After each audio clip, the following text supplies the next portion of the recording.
hubiese sido varón, ese hombre no se hubiera acercado a mi mamá.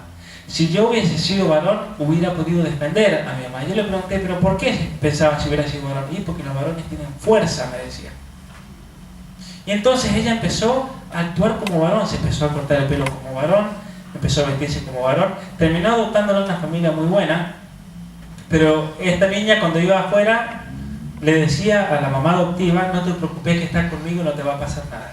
Y la mamá, la adoptiva, no entendía nada porque le decía eso. Hasta que un día cayó a la clínica y resulta que lo que le pasaba a esta niña Rose, que ya le querían comenzar con tratamientos hormonales, operaciones de reasignación de género y demás, era que nunca había superado la muerte de su mamá. Y era así como ella, con este mecanismo de defensa, trataba de tapar eso, culpándose a sí misma.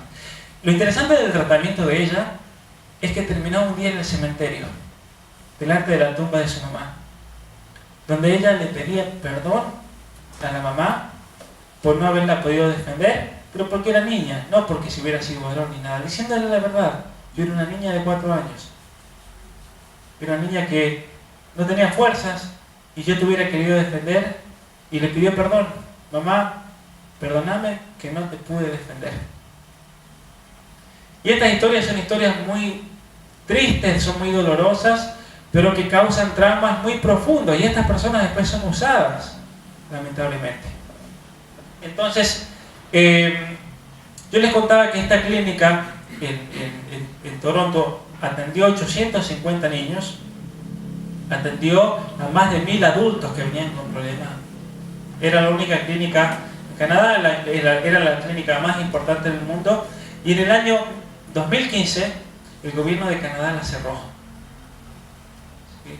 Que fue realmente una tragedia, porque había cantidad de niños en tratamiento, había cantidad de personas adultas que venían a tratarse para salir de todos estos dramas, y el gobierno de Canadá la cerró porque dijo: la persona tiene el derecho de elegir su propia identidad sexual y su orientación, y ustedes no le permiten a la persona expresarse con su género y con todo lo que quieran que hablábamos. Cuando en realidad estas personas venían porque querían ayuda. Y ahora en Canadá está prohibido ayudar a personas. Si viene una persona transexual, por ejemplo, a tratar de salir de su depresión, a tratar de salir de sus dolores, de su drogadicción, de demás, no se lo puede atender porque está el peligro de que uno lo quiera, eso dicen ellos, lo vas a convencer a que sea varón o sea mujer. Cuando en realidad acá tenemos problemas muy profundos, ¿sí? Entonces, cuando en Argentina, por ejemplo, yo me enteré que están abriendo centros de hormonización para niños. Cuando yo leí eso dije, esto es un crimen lo que están haciendo. Porque yo le puedo contar las historias de los 850 niños que pasaron por esa clínica, y ninguno de esos niños tenía un problema de orientación sexual, de identidad de género propiamente, como se quiere, de autopercepción, sino que tenían unos problemas muy profundos relacionados a traumas que no habían podido superar. Y una vez que superaron esos traumas, esos niños ahora llevan vidas normales. Una de las razones por las cuales se quiere comenzar la hormonización a partir de los 4 años, esto es lo que quieren hacer en Argentina. ¿Por qué es eso? ¿Se acuerdan lo que yo les contaba entre los 2 y los 4 años? Porque si a un niño se le comienza a hacer la hormonización temprano, antes de que haga cualquier tratamiento, no va a salir nunca más de ese trauma. Entonces esa persona va a ser trans. Porque una de las cosas que dice la ideología de género es que el trans va a ser trans para siempre, porque es su verdadera identidad. Pero resulta que hay cientos de trans en el mundo que están volviendo de vuelta. Entonces, ¿cómo puede ser eso? Hay cientos de personas que logran superar sus traumas y salen de la homosexualidad o del lesbianismo. Eso está ocurriendo. Y estas personas están hablando. Y a estas personas no les guste, y a los ideólogos del género, que estas personas hablen, porque se les cae toda la teoría. Y entonces una de las maneras para perpetuar esa conducta es convenciendo a los niños a que se hagan tratamientos hormonales. Vamos a ir rápido a algunos ejemplos.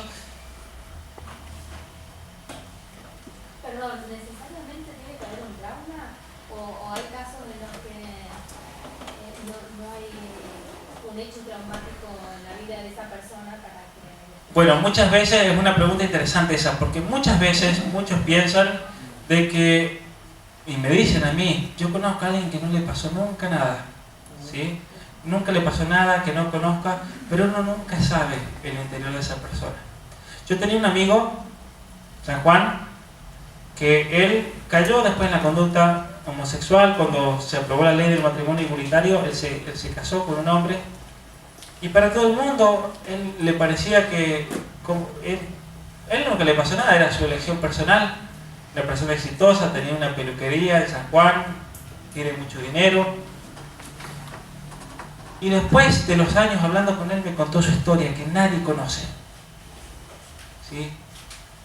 Su mamá esperaba una nena y su mamá lo rechazó, y él me lo contó. Mi mamá me rechazó toda la vida y mi papá apoyaba a mi mamá. Entonces yo nunca tuve una relación con mi papá. Entonces muchas veces uno le puede pensar que a la persona nunca le pasó nada, pero siempre puede haber algo, muchas veces algo mínimo, no tiene que ser algo grande, no tiene que ser algo necesariamente grande lo que le haya pasado. Puede haber sido una cuestión pequeña, pero que lo percibe como una herida muy grande. Yo conocí a un hombre, por ejemplo, es gracioso, que tenía problemas en el trabajo. Tenía problemas en el trabajo, le iba mal, algunos trabajos le iba bien, pero otros trabajos le iba mal, lo terminaba echando y demás. Y yo le dije, ¿pero qué pasa? Y es que me pongo a temblar, no puedo pensar, no funciono. Entonces, empezame a describirme en toda la oficina, en todo. Y entre una de esas cosas me dijo, mi jefe es gordo. Después en el otro trabajo resulta que el jefe era gordo también. Y en el trabajo que le había ido bien, el jefe no era gordo. Y en el otro trabajo el jefe tenía un poco de panza. Y resulta que yo le dije, ¿tenés algún problema con los gordos? ¿Sí? ¿Alguna vez pasaste algo? Y él me dijo, cuando yo era niño fui a la carnicería. Y cuando fui a la carnicería a comprar la carne que mi mamá me mandó, el carnicero era un gordo. Y me persiguió con un cuchillo. Pero en chiste. Y el niño salió corriendo y le creó un trauma tan grande, por una cuestión pequeña, era un chiste del gordo, decir te voy a comer, le dijo el gordo, ¿sí? Y lo persiguió. Y él nunca se dio cuenta que todos sus problemas después, posteriores en el trabajo, en el estudio, tenían relación cuando había una persona obesa o gorda en el entorno. Y muchas veces simplemente darse cuenta. En esos casos, ¿cómo hay que hacer en el tratamiento? En ese caso hay que decir, bueno, ahora, Jorge, que tenés 40 años, si ese hombre lo tuviese delante tuyo, ¿te puede agredir? No. Pero en su inconsciente, en su subconsciente, ellos la imagen tienen del niño chiquitito. Entonces, así como superan esos problemas, por ejemplo, con la imaginación y tratamiento y demás, porque es un problema de percepción de la realidad. ¿Sí? De percepción. Bueno. Disculpa. Sí. Cuando vos tenés la pareja de niños, ¿no? No esperás ni el varón ni la nena porque tenés el varón y la nena. Pero este aquí que el varón es gay y la nena es lesbiana. Y es una familia normal. Es un caso particular de mi familia. Bueno, lo que pasa es que es muy difícil dar una respuesta a casos así porque uno no conoce la complejidad y el contexto. ¿Sí? Pero yo le voy a dar un caso particular que yo conozco. No es de mi familia, pero es gente muy cercana.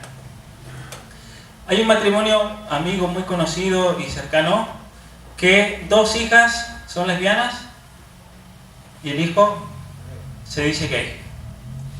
El hombre es un hombre tranquilo, un pan de Dios, la madre también. ¿Sí? Una familia, en ese caso una familia cristiana, son evangélicos, van a la iglesia y demás, pero los hijos les salieron así. Y uno dice, ¿qué explicación tiene eso, no? Entonces yo un día hablando en la cena sobre estos temas y demás, de causas de la conducta, bueno, no estaban los hijos, nada, solamente los grandes, y el papá dijo algo que dejó mudos a todos. Él dijo, nosotros, el hermano de mi esposa, abusó de mis niños. ¿Sí? Y algo que nadie lo sabía en la familia. Eso fue como, a mí me dio como un escalofrío, ¿no? Enorme, porque uno dice, y él me dijo, todo lo que vos dijiste ahora yo te lo digo porque tenés razón. Lo que pasa es que a veces uno no conoce, no hace falta que sea abuso, ¿no? Pero el abuso es el 86% de los casos. de homosexualidad y lesbianismo. El 86% dicen que la causa de su conducta